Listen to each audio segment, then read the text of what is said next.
అణు సరఫరా దేశాల గ్రూప్లో భారత్కు సభ్యత్వం వస్తుందా?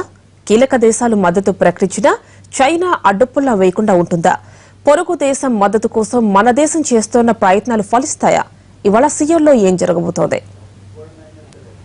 అణు సరఫరా దేశాల కూటమిలో సభ్యత్వం కోసం భారత్ ఎప్పటినుంచో ప్రయత్నిస్తోంది. ఇటీవలే 5 దేశాల పర్యటనకు వెళ్లిన మోడీ అమెరికా సహా ఇతర దేశాల మద్దతు కూడా కూడగట్టారు.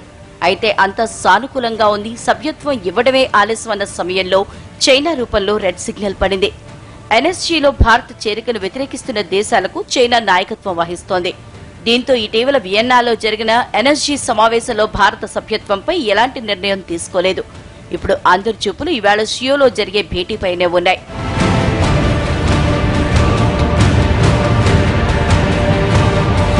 చైనా, న్యూజిలాండ్, టర్కీ, ఆస్ట్రేలియా, దక్షిణాఫ్రికా దేశాలు భారత్కు సభ్యత్వం ఇచ్చే విషయంలో అంత సానుకూలంగా లేవు.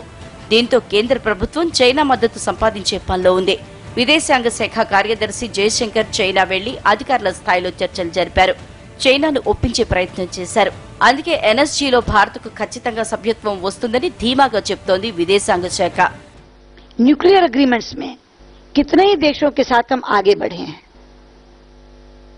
तो जो हमारे अपने फ्लैगशिप प्रोग्राम्स हैं, यहां तक कि नमामि गंगे में थेम्स गंगा प्रोजेक्ट आया है, जापान और जर्मनी ने अपना इंटरेस्ट दिखाया है। तो हमारे आर्थिक विकास के लिए जो कार्यक्रम यहां तय किए गए हैं, उनमें इन अन्य देशों की साझेदारी इन्हीं यात्राओं के माध्यम से हुई है। और तीसरी बड़ी उपलब्धि जिसे मैं बहुत अहम मानती हूं, वो है कि आज वैश्विक स्तर का एजेंडा हम तय कर रहे हैं. అణువ్యాప్తి నిరోధక ఒప్పందంపై సంతకం చేయని దేశాలను ఎన్ఎస్జీలో కలుపుకోవడం చైనాకు ఇష్టం లేదు. పైగా భారత్ కంటే పాకిస్తానే చైనా మిత్రదేశంగా భావిస్తోంది. అందుకే భారత సభ్యత్వానికి కొర్రెలు పెడుతోంది. ఇలాంటి సమయంలో ఈవేళ ఏం జరుగుతుందోనన్న ఆసక్తి నెలకొంది.